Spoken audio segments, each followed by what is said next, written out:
Well, hello there, Amanda. Not a bad podcast for our first day back at the new digs. Well, we're in a brand new studio here and we're all excited to come back. And then, of course, the events of the weekend, we now feel heartsick. What a horrendous event that Sydney has been through, and all of Australia, I think, is reeling. The sanctity, the safety of the shopping mall. How can you not feel for the poor people and their families and everyone? We're all feeling it. So we're going to talk about how we can talk to our kids about how to cope at this difficult time. Also, the tribal drum will just beat for it because at times like these, you just need to talk about it. And absolutely. On our podcast, you'll hear that. Also, away from that, you've got news from the Golden Bachelor breakup. Spoiler alert. The Golden Bachelor. Remember he on the US Bachelor, he was 74, fell in love with a 72-year-old. Everyone thought it was wonderful. 3 months after their wedding vows, things have gone a bit south. If they can't make it, who can? I think everything's going south. Enjoy the podcast. Everybody online.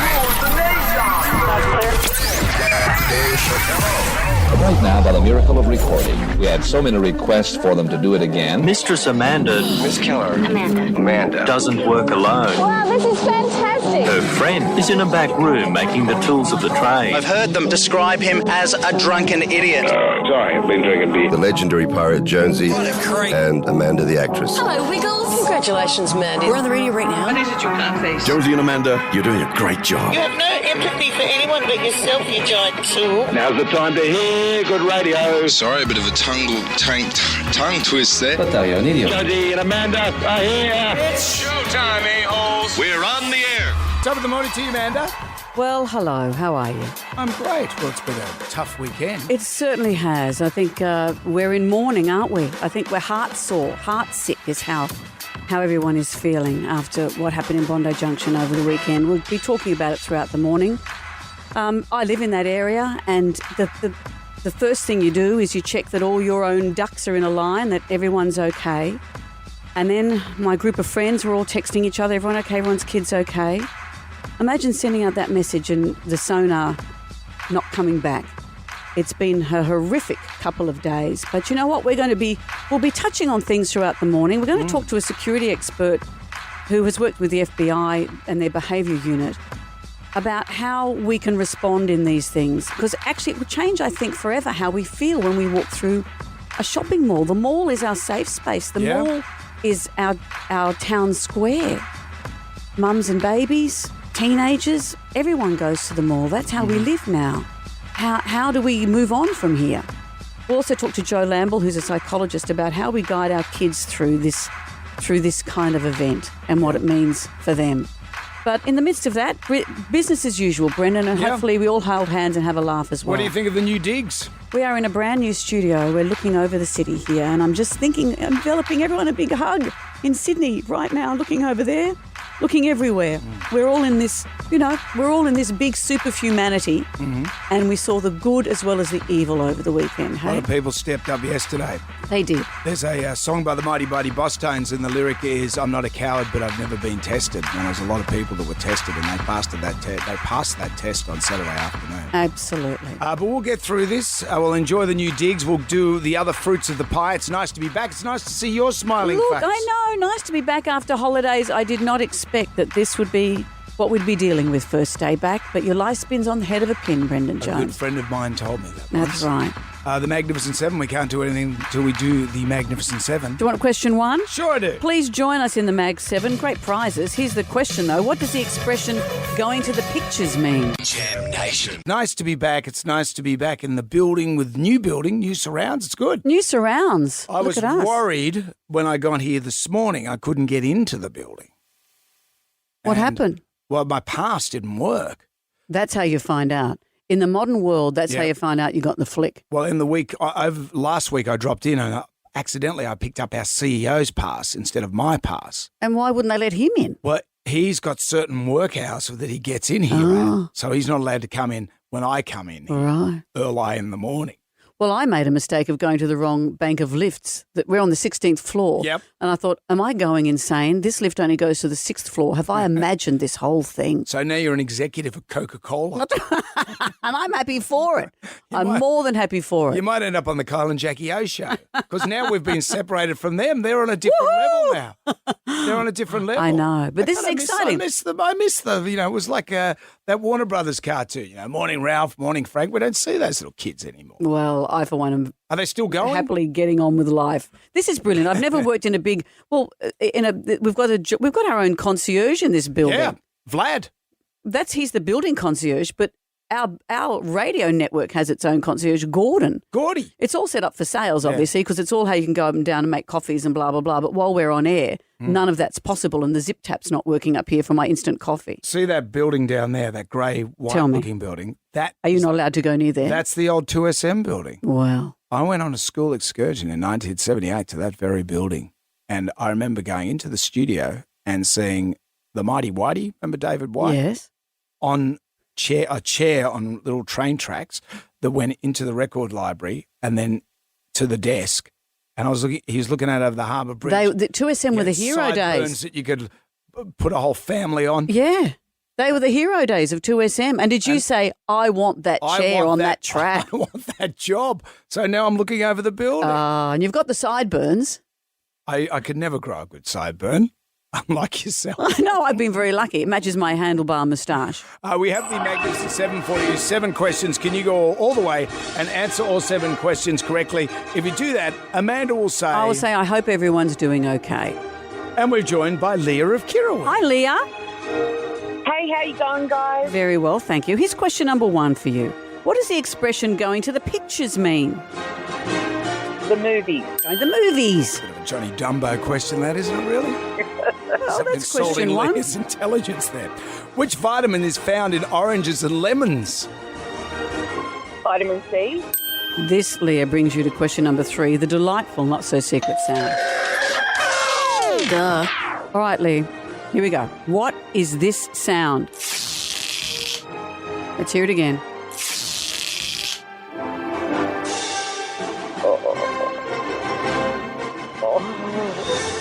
Opening a door?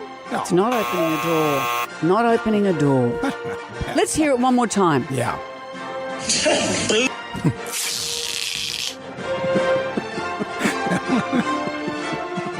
What is that secret? Bloody red tape, eh? Sorry, I just thought I'd do that. Because I just realised Jem Rye's not here.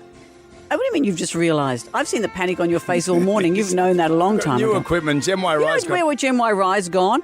Where's he gone? He's gone to Disneyland. I'm not even making that up. That kid lives in Disneyland. Yeah. Why has he gone to Disneyland? Well, an opportunity for a trip came up and off he went. What? Who approved that? What idiot? Goofy approved it. You've got his pass, the CEO. 13 WSM. Do we just hear it one more time? The not-so-secret sound. Well, I feel like I'm having a wax. Jonesy and Amanda. Sam Nation. Podcast. We are at Magnificent 7, and we find ourselves at question number 3. It's a not-so-secret sound. Duh. Matt's in North Kellyville. Hello, Matt. Amanda, good morning, Jonesy. Hey, Hello. Matt. How are you? Doing well, thank you very much. Matt, have a listen to this. What do you think that is? Sounds like peeling masking tape back off its roll. It's peeling masking tape, and it makes me flinch every time because it sounds like I'm getting waxed. I do like to use masking tape for that. Is there enough in the world? I don't know. Isn't there wax? Oh, is that what you're supposed to do? What do you that's my mistake. What do you, just out of curiosity? No, Brendan, let's move on to question number 4. In the famous song by the band Cake, John McCrae sings about wanting a girl with a short skirt and what other item of clothing? Is it A, a leather jacket, B, a long jacket, or C, a large jacket? It's a long jacket. Yeah. Yes, it is. Girl with a short skirt and a long...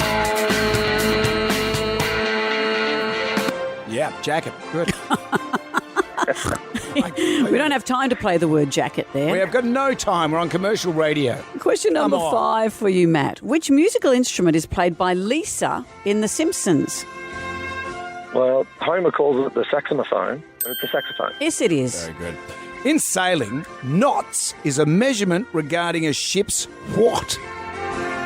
Speed. Speed. Brings us to question 7. Are you ready, Matt? Here it all comes home to roost for you. Which major golf tournament is currently underway?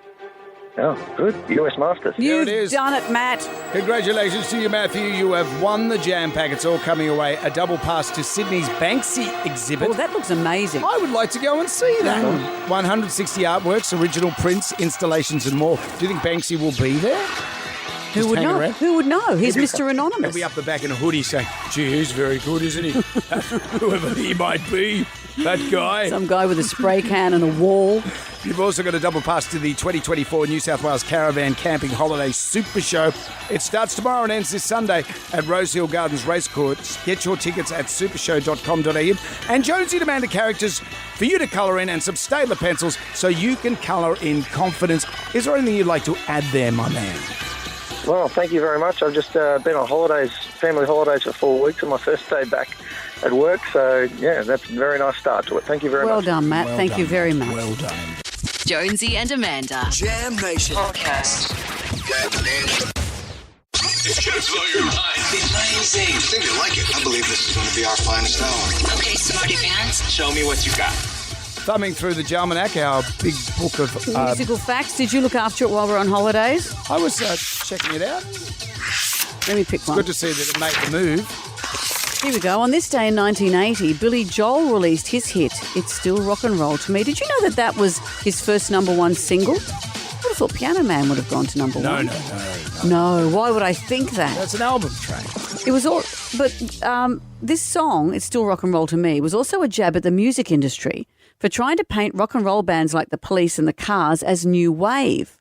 In an interview with Rolling Stone, he said that bands like the Beatles explored new territory with Yesterday and the Stones with Ruby Tuesday, but that didn't change their genre. Here's a quote from Billy Joel. Did that mean that they became an adult contemporary group suitable only for dentists' offices? No, that didn't stop them from doing any of the trashy rock and roll stuff that they did. Yeah. And if anyone knows trashy rock and roll, I like to think it's Billy Joel. And also, Billy, you're in a dentist office right now, and this is right in your wheelhouse as you're getting your molars worked on. Oh, getting his dentures done. Jam Nation. We're in the new digs, and you went to make me a cup of tea, but the hot water zip tap wasn't working. The zip tap's not working, and they're the small things Is that it bring a because person like me undone. The child lock is on? Well, you said, there'll be a child lock. So I ran my hands all over it and pressed all the buttons and all the things. Yeah. Still not working. You're entitled to go and check it out for yourself if you'd like. I just remember at the last plates, they put up a sign warning that boiling water comes out of this tap because of you. I know. I was going to make myself a cold drink, changed it at the last minute, and then wanted to make a hot and then a cold. And I thought I'd made a cold drink, but I'd made a hot one. And the roof of my mouth is still blistered 18 years later. You had a bit of a Katy Perry situation going on with your fluid. And so there was a sign above it that said, hot water comes out of the hot tap. And it was, well, why is that sign there? I dare say, wherever there's a sign, I think of you.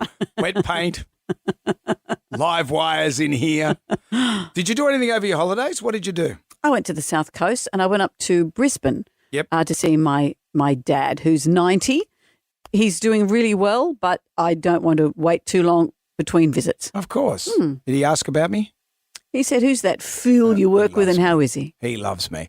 I didn't do much. I just hung around home. I came in here and had a bit of a look round just to make sure that everything was tickety-boo. Except for the hot tap.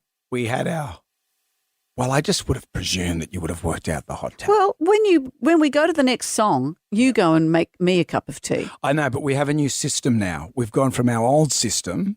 Of taps? No, the radio station system. Oh, I don't care about that. Jem Wai has gone away on a holiday. He's gone to Disneyland. I don't know what idiot approved that. But one thing that happened while I was on my holidays was our local election, the seat of Cook. The ScoMo has left, and so the new Cook candidate, Simon Kennedy, did he win? He won. He's a Liberal guy. So he's taken ScoMo's place. So another Liberal person's come in. Yep, Simon Kennedy. A lot of people were saying he was a bit of a fly-in sort of politician because he's never been near there. He doesn't live in the Shire. Doesn't he? Well, that's not right. I thought the Shire would want a Shire person. He lives on the cusp of the Shire. What's the cusp of the Shire? He's Bayside, around Cogrove, around Minzies area, I believe. Anyway. Is he Shire enough for you? Look, if he does the job right, if he, organises the Your bins bin night. and everything like that, I'm okay. But I went there on Friday and they're all for the pre-polling thing. And I didn't realise it was even happening. I'm just wandering through and they're all handing me the pamphlets. And then I made the crack. I said, where's the Labor guy? I want to check him out. And everyone laughed riotously because there's no Labor guy. They didn't even run a Labor guy. They know when it's not worth it for them. No, so you had the Greens, the Save the Groper Party. The Groper? The Groper, the Blue Groper. I thought the Blue Groper was at Gordon's Bay. No, they're everywhere. Let's save all of them. Yeah, of course. I'd like to save them, and I think they're great. You're not allowed to spearfish them. You can catch them on the line, but you're not allowed to spearfish them. Is that their only policy?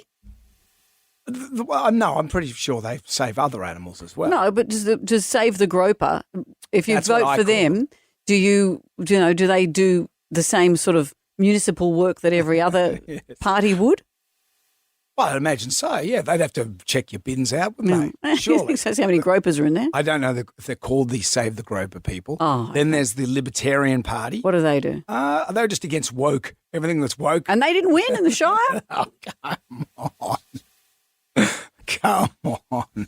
I'm just going by you. But, it's funny, when I got to the man, and he said, do you have a good reason for voting today? Because I was voting I hadn't even thought of a reason. I went, because you're a day ahead. Yes, I was just standing there. I went, I will be doing things on Saturday. And he said, it's okay, mate. It's just a formality. You could be more elaborate than that. I will be doing things on Saturday. Jonesy and Amanda's Jam Nation podcast. Vale O.J. Simpson, some might not say. Interesting, isn't it? He passed away last week. I said to my almost 23-year-old son, O.J. Simpson's died. And he goes, I thought, of course, why would he know him? Only through sort of memes and references to him, I guess, on The Simpsons and things like that. But he was such an interesting character that I think America is really conflicted as to how to eulogise him and how to mourn him. Some people from the Football Hall of Fame have all they've spoken about is his incredible football achievements, and other people saying you can't talk about that without mentioning he has been accused of 2 murders. And when mentioning his death, how can you not mention his wife, Nicole Simpson, and her friend, Ron Goldman, both of whom were murdered, many people believe, by O.J. Simpson. He got off that charge. He was in prison, but I thought it was related to that. He was found, he was found not guilty. Remember the whole thing with the glove? Yep. To the point where my husband, when he heard that OJ died, he said, I wonder if his coffin fits him like a glove. Do you remember him doing the glove, though? He just over-egged the glove. Oh, glove doesn't fit. It doesn't fit because my hand is in the shape of a claw. Yes, that's right. His legal team was so wily that he got off that charge. But in a subsequent civil trial, he was found liable. But all that meant was he was found guilty for the wrongful deaths of those people, ordered to pay millions of damages to their families. He maintained his innocence of the murders, even though, remember, he wrote a book saying, if I did do it. You go, come on, mate. But years later, he was convicted of armed robbery in Vegas in a confrontation with sports collectible dealers at a casino hotel. Yeah. And he spent 9 years in prison because of that. He has passed away after battle with prostate cancer. His family has said during this time of transition, his family asked that you please respect their wishes for privacy and grace. I don't know if he deserves privacy and grace. A very mixed legacy this man leaves. A lot of memes are going around. Yeah. I saw one of a coffin, or actually footage of his coffin being taken through the streets atop a white Bronco. Have to go slowly. And this is a really interesting quote from David Zucker, who directed him in the Naked Gun movies. Mm-hmm. He said what a terrible actor he was. He said, although he actually improved with each film, his acting remained a lot like his murdering. He got away with it and no one really believed him. Vale, well, maybe not. Yeah. Jam Nation.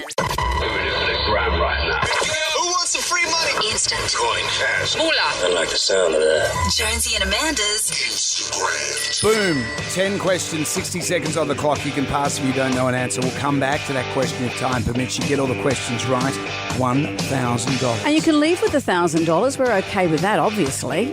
But would you like to try your luck for $2,000? One bonus question, but it's double or nothing. Would you? Would ya? Or Jerry of Childers in Queensland. Hello, Jerry. Oh, hey, legends, welcome back. Oh, it's good to be Thank back. you, Jerry. We are back. Our stickers, no doubt, broadcasting up to the sunny state of Queensland. Oh, mate, you guys are the best. Really good. You touched on the Shire. How good was it on the weekend? 2 points up on top of the ladder. Here we go. He's talking about the Sharks. I know. Yes, I am. The Bunnies. Come on, guys. I know, Great but it's true. under That the is true. radar. It was, but it was such a challenging weekend. You do have to take your pleasure and your happiness where you can. Yes, every day of the week, Amanda. That's every true. day of the week. All right, Jerry. Well, let's see what we can do for you. You know how this works. 10 questions, 60 seconds. If you're not sure, say pass. We usually have time to come back. Okay. Seems easy, Amanda, but not really. But All right. anyway, let's give As it a we've go. seen. All right, Jerry. Fingers crossed. Here we go. Question number 1. What month are we in? We are in April, my birthday. Question 2. A baby horse is called a what? Pass. Question 3. What flavour is Nutella? It's hazelnut. Question 4. Mammals with pouches are what kind of animal? Pass. Question 5. True or false? We're not in daylight savings time now. False. Oh, no, that's true. Oh. We've come out of daylight savings. You'd know what a Yeah, baby horse I was know, called. 7th of April. See, we hated it in Queensland. What's a baby horse called? Foal. A foal. And a mammal with a pouch is a... Kangaroo. Well, a marsupial is called. Marsupial as well. Oh, sorry about as that. well. Jerry, Yeah, under a bit of a wet sail, bro. But $100 for your groceries to be getting on with. Yeah, hey, no, there's nothing wrong with that first time in Sydney from Queensland. Good on you, Jerry. Good on you. Jonesy and Amanda. Jam Nation. And we come back to work with heavy hearts today. Oh, heart sore and heart sick, I think, is how we're all feeling.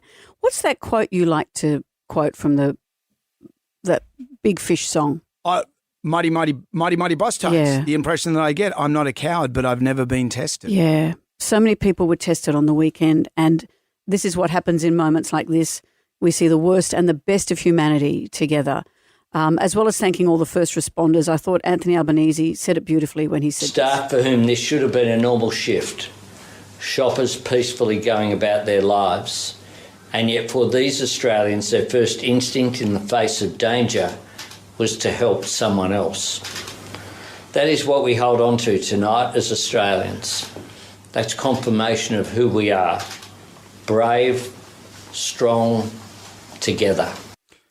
So hard, isn't it? And that's my local shopping precinct, is Bondi Junction, Westfield. So the first thing you do is check that all your ducks are okay and make sure everyone's okay. And then all our friends, we're all texting each other, everyone okay, everyone's kids okay. Imagine sending out that sonar and not getting anything back from a loved one. Dreadful. Absolutely terrifying. And this is what the mall is for us now. This is our town square. And you can see why. Mums and babies, you're trying to get your baby to sleep, you're bored at home, you need to get out. That's where you head. You head to the shopping centre. Teenagers meet up with each other in the shopping centre. That's where you have your retail therapy. That's where you de-stress. That's where you wander around as aimlessly or as aimfully as you like. And I wonder if we'll ever feel about a shopping mall the same way again. The sanctity of the shopping mall, the right to take it, to be so blasé about wandering around a shopping mall has been taken away from us. I've always felt, ever since the Strathfield massacre all those years ago, I've always felt unsafe in shopping centres. I always think. Have you? You have since then? Not unsafe, but I always feel when I go to a shopping centre, I don't mosey around them. I go there usually to get a gift for someone, and you go into one of those shops that sells candles or plates or something like that. So usually it's largely women that I'm buying gifts for, and you're in and out.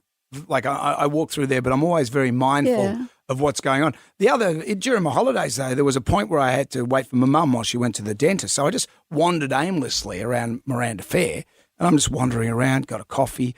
And what you do when you're in those places, you go into a fugue state where you're not really aware of your surroundings. You just sort of switch off a bit. Which is what we love about the time we spend in a mall. Yeah. It's your switch off time. And you do wonder if something like that had happened. But as I said, ever since what happened at Strathfield Plaza all those years ago, it's always played on my mind. Also, imagine if we didn't have such strict gun laws. 6 lives lost in a horrendous stabbing frenzy. But imagine if he'd had a gun. Oh, God. And I saw someone say, well, he was killed with a gun. Yes, from an armed professional. Yes. It wasn't an individual with if everyone was armed, how chaotic that scene would have been. How many more lives would have been lost? It's been proven time and time again in America where an armed shooter has gone into a place and there's people with guns, but suddenly people just don't have the stones to do it. No, but also you don't know someone's got a gun. Yeah. Are you the assailant or are you the good guy? Are you shooting? Who knows? But that police officer, absolutely amazing. Yeah, amazing. The guy with the bollard, absolutely amazing. The heroism of people has been extraordinary. Something else that I find really that I know will be unpicked in coming weeks, as it should be, is he targeted women. We have an epidemic of violence against women in our society at the moment. We don't know what his motives were, but obviously of all the 18 people who were stabbed, 13 were females. What's going on there? I was in Brisbane over the weekend and my nephew, who's in his early 30s, mid-30s, he said he's gone off Instagram and social media because his algorithm is being fed with the assumption that as a white man in his 30s, he wants to listen to Andrew Tate. He's interested in Joe Rogan, which he isn't. And he's getting a whole lot of anti-trans, anti-woke, so-called he's getting homophobic stuff. And he said this is what's being funneled to young men at the moment. This is a much more wide-ranging conversation. But what an interesting way of looking at this is what is social media doing to the men in our society. Yeah. Zuckerberg has a lot to answer for, doesn't he, really, when you think about it? Because they know what the algorithm is. Yeah. They tweak that algorithm. It's not just happenstance. It's not organic in any way. High and mighty. You can't have a breastfeeding mother on Facebook, but you can have a guy doing a live shooting. And you have to have rules if you're going to be a publisher, but he sometimes somehow gets around that. Yeah, that it's under the guise that this isn't a publishing platform. But someone's got to be in charge. And this is free speech, but it's not really. It's the algorithm. Well, it's targeted. It's absolutely targeted. How are you all feeling? I mean, we need a collective hug. We need it. And for the people who were there, horrendous. And also there are mental health professionals who are going to be there working with the staff at Bondi Junction. But even if you weren't actively involved on the weekend, certainly this triggers a lot of response from a lot of people. The idea that the mall is no longer sacred to us or a safe space. One of the girls who works with us, her sister was travelling overseas and was part of a terrorist moment. Incidents like this yesterday have triggered emotions for her. Is everyone okay? What is it you'd like to talk about regarding this? Use us. This is the ultimate tribal drum. It really is. Beating for you. Jam Nation. Nice to be back. It's nice to be in the new digs, but it certainly has been soured by what happened at Bondi Junction on Saturday. Oh, just so hard to process, isn't it? That in the space of an hour, your life can spin on the head of a pin. It's true. So many people were caught up in it. So many people saw it. People who weren't even there, as you do, react to how that would be, how it would feel. Everyone knows someone who's going to be affected in some way, even if remotely. This stuff triggers a lot of stuff for people. On our social media, we do have all the numbers for Lifeline, for Kids Helpline. Reach out if you need help, please. Yeah, and the tribal drum right now, this is what the tribal drum is for, and it's beating. It's just, how are you doing right now? What's happening in your world? Charlie has joined us. Hello, Charlie. Hey, go, mate. I was just going to say life is fragile, life is precious, and life at times can be unpredictable, but and I feel sorry, like for the people who were at the mall, and also I was going to say, for people who ran in terror, do not feel that you were gutless. Don't feel that you were doing the wrong thing, and don't have remorse of saying, "Oh, I should have done this and I should have done that." It's a sometimes there's fight and flight, and it takes for the people who did what they did. It does take courage, and it does take stepping out of it. But it's a normal reaction to be a person who would run. I mean, I'd probably do the same thing. Yes, I'm glad you mentioned that, Charlie, because I thought that too. We talk about the heroism of people. To be a survivor through any of those experiences is to be a hero. To protect your family and run. It absolutely, Charlie. There's everyone who was there is a hero. And to reiterate those words, I'm not a coward, but I've never been tested. You never know when it comes down to it. But there was no cowardice in any of those responses. I mean. And there's none. There's none of that. There is none of that No, whatsoever. that's a good reminder, That's Charlie. a good point, Charlie. Thank you for your call. Tanya's joined us as well. Hello, Tanya. Good morning, Jonesy and Amanda. How are you going? I'm heart sick. My heart hurts from the events of the weekend. But what I wanted to talk about, and Amanda, you've touched on it several times this morning, about seeking help, through Lifeline and Kids Helpline and so forth. I'm highly, highly disturbed that media outlets are publishing photos of the deceased perpetrator. We all saw that photo of that father who shielded his two young kids with an eye mask so they wouldn't be scarred by the events of what occurred on the day.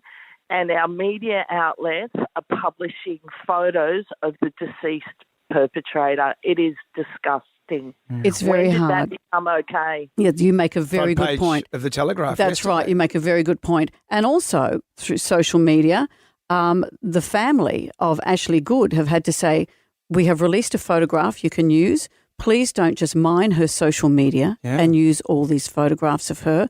This is a very hard time for us. Do not just print these photographs of our loved one, please. It's the duty of care hasn't been there, but you make a very good point, Tanya. We have seen a deceased perpetrator lying on the floor, on the ground, very distressing images. And we do have to be careful. We're going to be talking to Jo Lamble later in the show. She's a psychologist and she's going to talk to us about how we help our kids through the trauma of what's happened. Jonesy and Amanda. Jam Nation. Podcast. I'm going to make this short and sweet. I'm only going to say it once. Hello there, we are back to work and we come back to work with heavy hearts as the city grieves with what happened at Bondi Junction on Saturday, an area you and I are both familiar with. We worked in that particular building. I spent a lot of time just wandering around that particular space. That's where I've always socialised. When my kids go, that's where you hang out. The mall, that's where mums and babies go. That's where you live your life a lot of the time, and the safety and the sanctity of that has been stripped away from us. It's everyone's reeling. And what I find with these things, it's usually good just to talk about it. And originally, when the tribal drum came to fore all those years ago, it was after September 11 because people wanted to talk about what's going on, and certainly that hasn't changed. And you can call us right now if you'd like, 13 WSFM, like Robert has done. Hello, Robert. Hi, how you doing? Great. How are you feeling, Robert? Circumstances? Personally, I'm actually feeling okay, but the story that I've got is we were going to go to the supermarket on the Sunday morning after the event, and because I have to do some shopping for a birthday, and I have a 9-year-old son who did get to see some of the news from what had happened, and we, although we tried to sort of shelter him a little bit away from that. But his words were, when we said we were going to go to the shopping centre, was, I don't want to go to the shopping centre, I don't want to get stabbed. Oh, God. I think you're probably not the only parent who's dealing with that, Robert. We are going to be talking to Jo Lamble today. Yeah. She's a psychologist about exactly this, about how we help our children navigate their fear about going outside again and to the main community area, the shopping centre. It's tough. Thank you, Robert. Thank you, Robert. Rebecca has joined us as well. Hi, Rebecca. Hi. How are you going? How are we? Yeah, I'm okay. So what my feelings are, I don't want taken in a negative way, but he was obviously targeting women, as we know, which is horrific, devastating for everyone. But I can't really find the right word. It's not that I find solace, but I find it kind of a bit fitting that it was a female that ended the whole situation.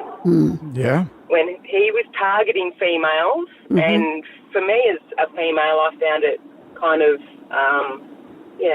Yeah, that's a good point. Yeah. It almost felt like a movie script, didn't it? A solo female police officer. Yeah. And we forget fires the that shot. police are people as well, but they have to make the decision when it counts. But then you look at the two different fields of policing. You had that guy that tasered the old lady down at the nursing home, you know, where's his thought process when he did that compared to this copper here who has stepped up at the right time, made the right decision. So a lot of us think, oh, police, you know, you just got to do that job. But there is a decision that you have to make. And there was a point where she said, drop it. He didn't drop it, and he shot her. Or she shot him, rather. And that's how it works. And then had to race to try and resuscitate him because that is what the training is as well. The extraordinary scenes, and what an extraordinary police officer she is. And Caitlin's with us. Hi, Caitlin. Good morning, Jonesy and Amanda. How are you going? Oh, I'm coping. I wasn't anywhere near, but one thing I did want to bring up, there's been quite a bit of research which has happened around playing Tetris after traumatic events to stop or to reduce the long-term impact on people. Tetris? Tetris. Yeah. So the idea is that you're still within the window where it's going to help. But the idea is that after something really bad happens, you play a game of Tetris. And the process of playing Tetris helps your brain process it in a way that helps reduce the chance of it becoming PTSD or becoming one of those really bad core memories which, you know, sneaks up on you and bashes you over the head when you least expect it. That's really interesting, That is Caitlin. interesting. So it came out of a Swedish medical institute, has been worked on by people at Oxford. They're now doing studies at the Queen's University in Belfast, looking at trying to help parents whose kids end up in NICU because they end up with a lot of trauma from their experiences. So for people in Sydney, whether you were there or not, if it's probably a good idea to go online. There are free Tetris or Tetris-esque games around.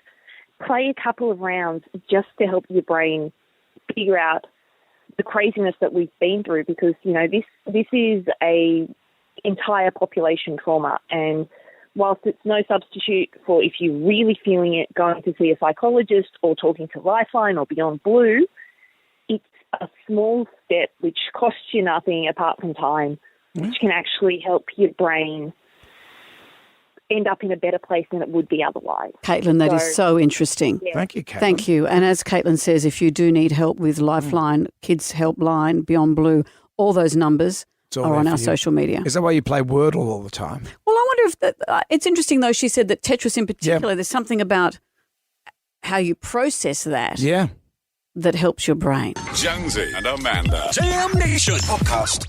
I feel like we need a drink. Let's get on down to the Jonesy and Amanda Answer the Pub test. And today, this is something that a little bit of change of pace.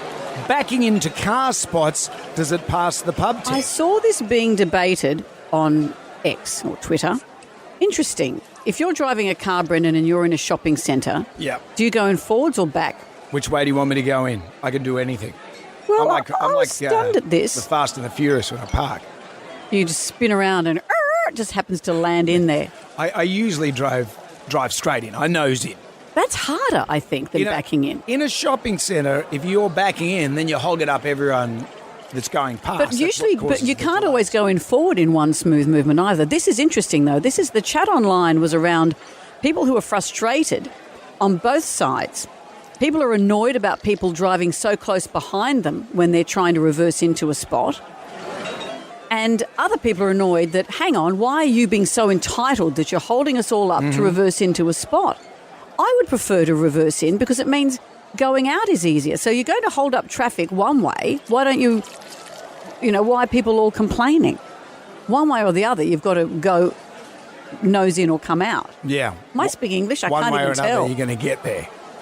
I find it's easier to reverse in. It's easier to leave that way. But going in nose-wise still isn't an easy manoeuvre. I have seen you park. I'm not a bad parker. You are a fantastic You have these parker. incredible tropes about how bad I am at driving. I'm actually a very good driver and a very good parker.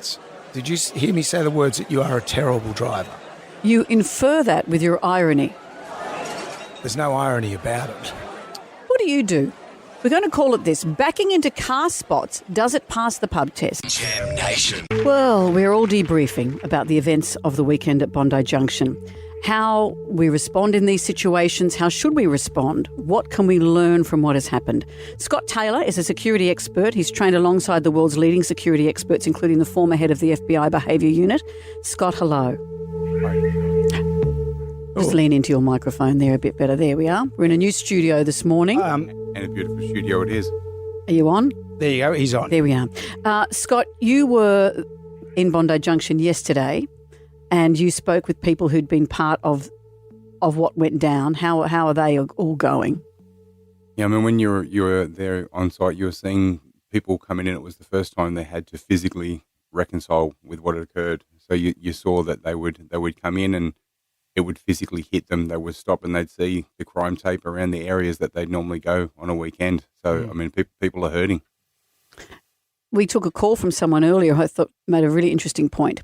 We talk about the heroism of people on the day, and it's very easy for some people maybe to feel, did I do enough? But just surviving a day like that is doing enough.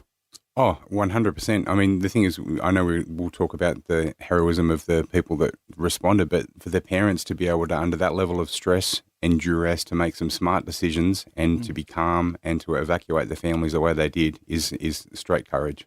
When you look at the footage of what happened on Saturday, what do you glean about this perpetrator and what can we learn?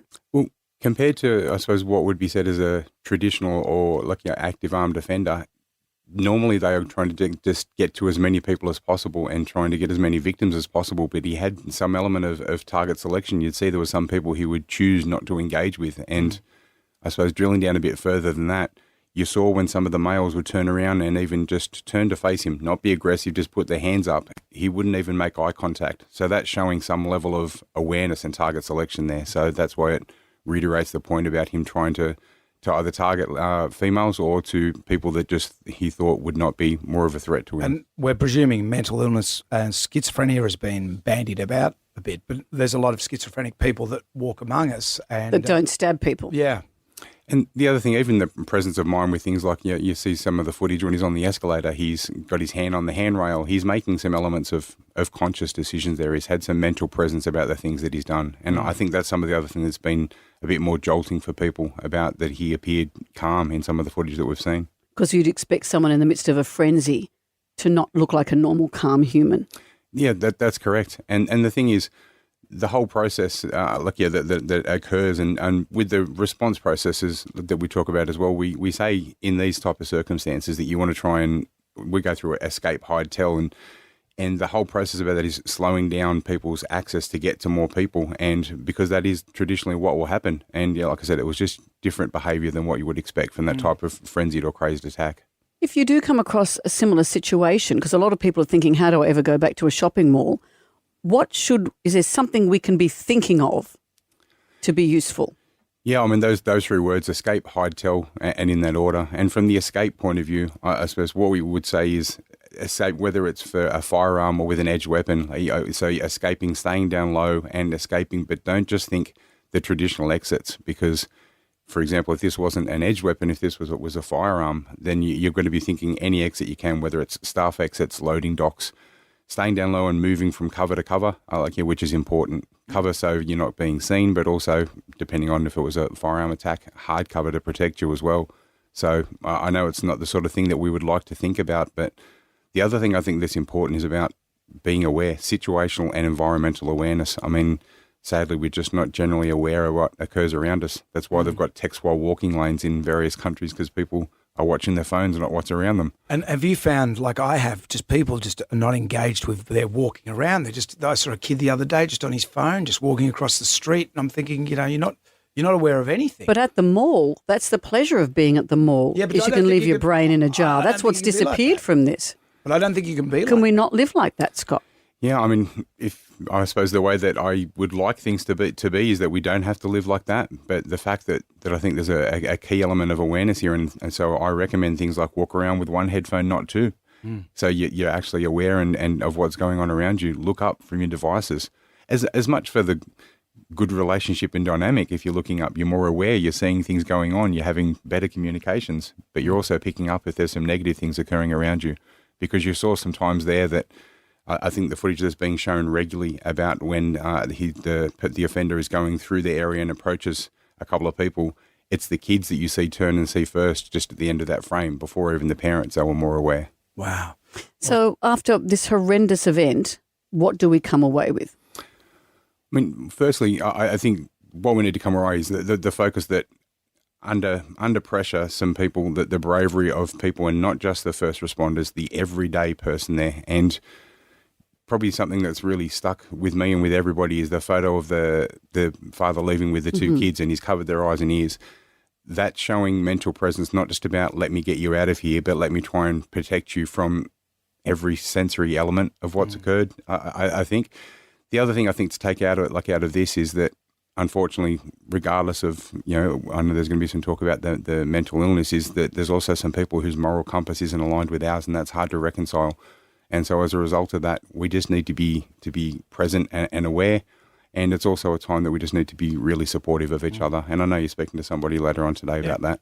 Yeah, we do have Jo Lamble coming on, who's absolutely fantastic, and she'll give us some tips on how to negotiate stuff with the little ones at home. But Scott, thank you for joining us. If you want to find out more, head to prosadiumgroup.com.au. Scott Taylor, thank you. Thanks very much. Great to speak with you. Jonesy and Amanda. Jam Nation.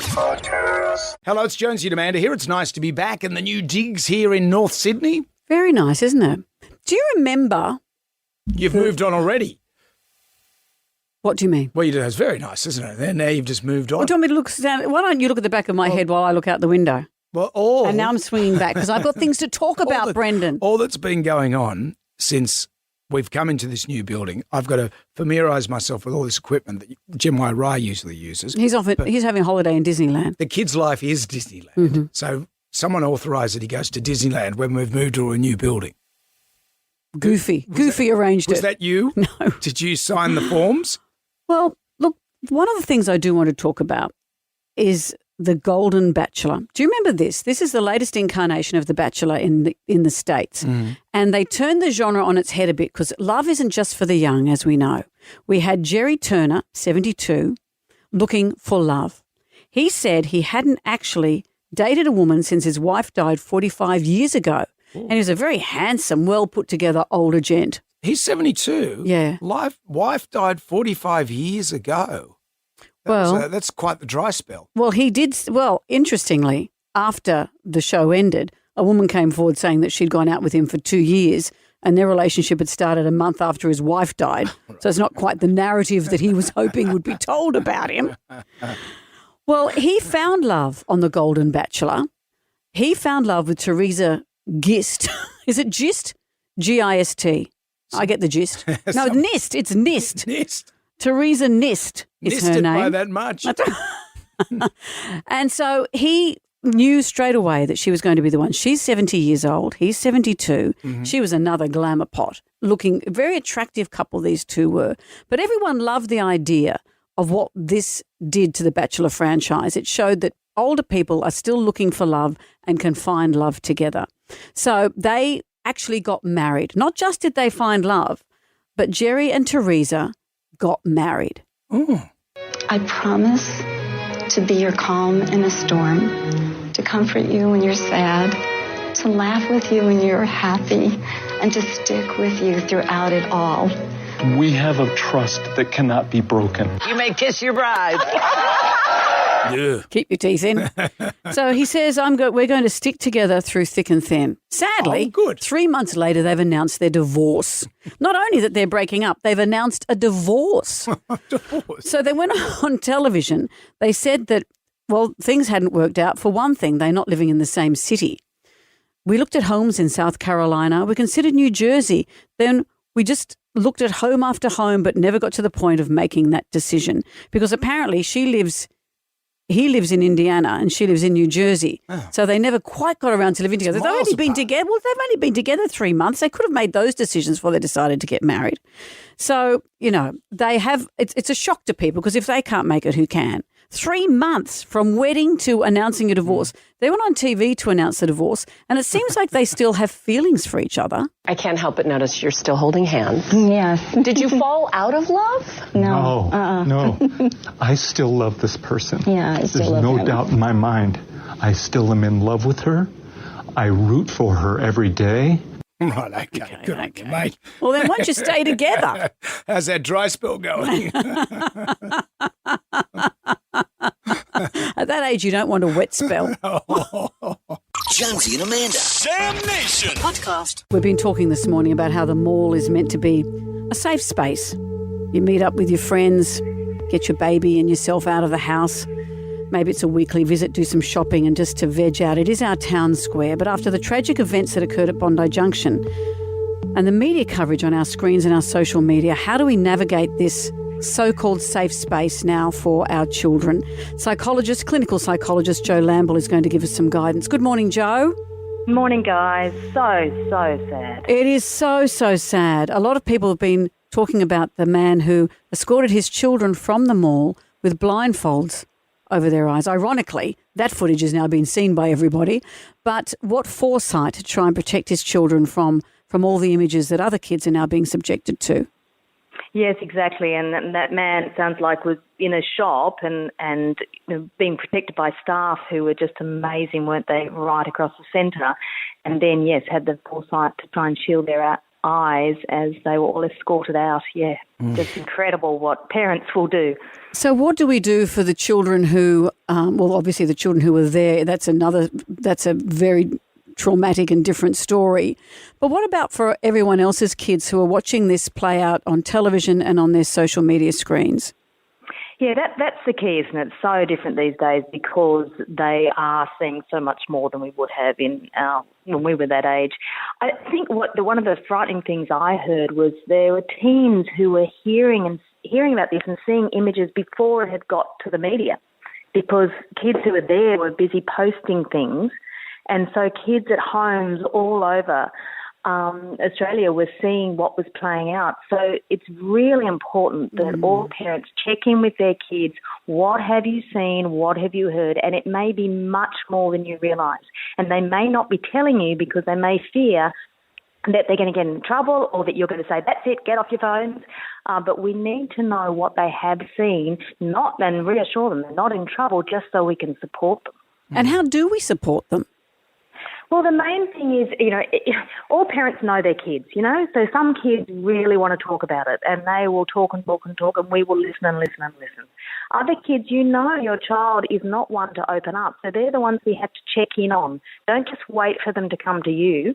Check in on the normal deal when there's little eye contact in the car, beside them on the couch and just say, how are you travelling? What have you seen? How are you feeling? So just don't feel like you're bringing it up and making a big deal out of it if you check in on them because, as I said, those kids who keep it all inside, they're the ones we really need to be mindful of. Well, we had that call this morning from the dad and his little daughter said, I don't want to go to the shop. He said, I don't want to get stabbed. What would you do when you get asked that question? Yeah, that's going to be quite common. We're going to look for any of these changes in sleep patterns, in nightmares, reduced appetite, and definitely this avoidance behaviour. Avoidance behaviour is very common in traumatic events because it's natural, isn't it? We think, wow, there's danger there. So we want to reassure them by saying, I can understand that. You don't want to say, don't be silly. Don't be silly, of course you'll be fine. You say, no, that's totally normal that you want to avoid the shopping centre and it's fine to lay low for now. And then you'll just very gently, as we do in any anxiety-reducing event, is we just gradually take little steps just to the local shops with them, and you reassure them and we say as often as we can, you are safe, you are safe, you are safe. And so it will take some time. And some kids, again, according to their personality, according to their situation, some will take a bit longer than others. Some might take months and months. Well, Joe, always a treat to have you on, and it'd be good to have you on under good circumstances. Maybe we should book Joe in for a good circumstances chat. Great idea. It's a good idea. Joe, if you want to get in contact with Joe, by the way, joelamble.com. She's got her own website now. Joe, thank you. Thanks, guys. Thank you, Joe. And as we say, if you need to contact Lifeline or Kids Helpline or Beyond Blue, if you need further help, all those details are on our social media. Jonesy and Amanda. Jam Nation. Podcast. Let's go. No time for chit-chat. I want to go home. Well, hello there. We're broadcasting from the new building, which is nice. And I just went to the facilities here, and it hasn't got an auto tap. I can't go back to not having an auto tap. Well, while you were doing that, I was trying to make us a cup of instant coffee. And that hot tap, I don't like to be a whinger. The hot tap, I screamed out there, help me, help me! The hot tap comes out at like I may as well spit into them. Right. There's no water. How am I going to survive? So is this coffee full of spit? May as well be. And now I'm puffed. I ran back and I got here late. You so okay? here I'm okay. Here I am. Do you need to take a break? No, I'm quite all right. You need to take it. But it's nice to be back. It's nice to see your smiling face over the holidays. I can't even sit on my chair. Hang on. Struggling. Here I go. Over the holidays, not much happened. Although I do miss ACA because they had a great offer on ACA while we were away at holidays. Did you hear this? Coming up, drugs, prostitutes, and a very expensive steak. Why aren't we giving that away? Sign me up. What a prize. Jam Nation. Well, this time last week, large swathes of the US took time out of their day to view a solar eclipse, a very rare occurrence. Actually, there's some great footage of people going out of their way to enjoy this incredible moment. I can't remember how long ago it was that they had their previous version of this, but a teacher had promised his students that they'd reconvene to watch it the next time they came around. So a whole lot of people in their 60s sitting in deck chairs with their old teacher watching the total eclipse. Yeah, because brilliant. They always say it's a once-in-a-lifetime event, but it seems to, in my lifetime, I've seen a lot of eclipses. I don't look directly at them because I'm not an idiot, but I have been aware of them. You can see why primitive cultures would think the gods are unhappy because it's a very dramatic thing. Of course, the Incans, they'd go and sacrifice a virgin. Well, they couldn't find any in North America, so they were all safe. So I saw some funny stuff too that someone said, I've travelled all the way to Ohio to watch the eclipse. It's over and now I'm stuck in Ohio. But crowds from Texas to Maine apparently all came out in droves to watch this incredible event. Who were the dopes that were looking at it? Well, how very interesting, apart from Donald Trump last time around. That's Remember right. that? But apparently Google searches for "my eyes hurt" peaked the next day. Have a listen to this. My eyes hurt. Relevance over the last 24 hours. Peaks at 3:20 in the afternoon Eastern at the 100% interest level, the highest that you can get on Google. Let's see who was interested in it. Everybody from Maine to Texas was interested in this thing. It's pretty much a straight line. Shout out to West Virginia, who was 100 interested in it. They were very, very interested in why their eyes were hurting. Path of totality of the eclipse, Maine to Texas. Congratulations, everyone. We've done it. They've done it. They've hit peak Dumbo. I like someone underneath that is saying, is education illegal in America? But they were trying to mock, but they've written, is education illegal on America? So what a shame. What a shame. But let's cut now to Mexico. Mexican news channels, a particular news channel was cutting to different images that their viewers had sent in that they'd taken on their phones or other apparatus of the eclipse. Here they are. They're cutting from image to image. Yeah. I speak Mexican. Hello, it's Kashi. This is the Mexican sunrise. And so various dramatic images coming in from Kathy. Various dramatic images.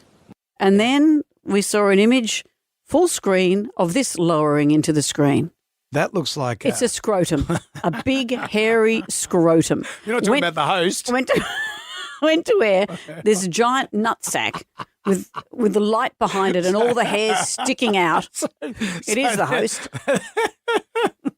It's not Carl Stefanovi. No, they've cut to footage of just someone sending in an image of their testicles. And it went live to air and they just kept going as if it had never happened. Bravo, bravo, macho bravo. Jonesy and Amanda's Jam Nation podcast. Everybody shout! Come on now, sing out! It's time for the Ghoulies get together. $20,000. We have that on hand on cash for our favourite ghoulie of the year, thanks to Heron Forbes Machinery House. What have we got today? What really gets my ghoulies is that every public holiday and every school holidays, the petrol prices seem to go up by 40 cents overnight. Yet they don't come down when the price of the barrel drops. They will not come down by 40 cents overnight. They drizzle down 1-2 cents over the next 3 weeks until the next set of holidays or another public holiday, and up they go again, 40 cents again overnight. That really gets my ghoulies. It's life, really. What else have we got? What gets my ghoulies is people helping you out by telling you that this giant huntsman has just crawled into your car at the service station. and then you have to drive home, and then you have to spend every day driving, looking everywhere for the huntsman because you can't find it. So sometimes it's not great to be helpful because you've terrified me about driving my car. So that gets my ghoulies. Would you rather know or not know? I think I'd rather know. What about you got a Cape Fear situation? You've got a crazed killer strapped to the underneath of your car. Got Robert De Niro hanging on. Yeah. Don't tell me. So you're just driving around Don't oblivious. tell me. Just off for your holiday. Out with the bad, in with the good. If you dipped out, you can always contact us via the iHeartRadio app. It's 3 to 9. My favourite caller, email, or Facebook friend wins a Coffs Coast getaway. Return flights from Sydney to Coffs Harbour, accommodation at the Observatory Holiday Apartments, and experience at the Big Banana Fun Park. You can fly direct from Sydney to Coffs Harbour and start your holiday sooner. At my signal, unleash fun. You also get a Jonesy Amanda tea towel. Which is always good. And a fridge magnet. Which is even better. Every morning we play Instagram, and things can be a bit slow on a Monday. People don't always have their brains switched on. But today, Jerry from Childers, he did his best, but it doesn't help when you're from Queensland, as he is, and you get a question about daylight savings. Question 5, true or false? We're not in daylight savings time now. False. Oh, no, that's true. No. Oh, what are the chances? He called from Queensland. Where, no, don't we say should he's say done. that because we like to have Queenslanders on the show. He doesn't know we're out of daylight saving. He's not to know these things because he's living in Queensland time. 1952. Righto, you two. That's enough. Ugly Phil's up next with WSFM's Total Recall. We'll be back, God willing, tomorrow. No, tonight for Jam Nation. Tonight for Jam Nation at 6 o'clock. 6 o'clock. Of course, I forgot. We'll see you then. Good day to you. Well, thank God that's over. Goodbye. Goodbye. Wipe the tear, baby, from your eye. Catch Jonesy and Amanda's podcast on the iHeartRadio app or wherever you get your podcasts.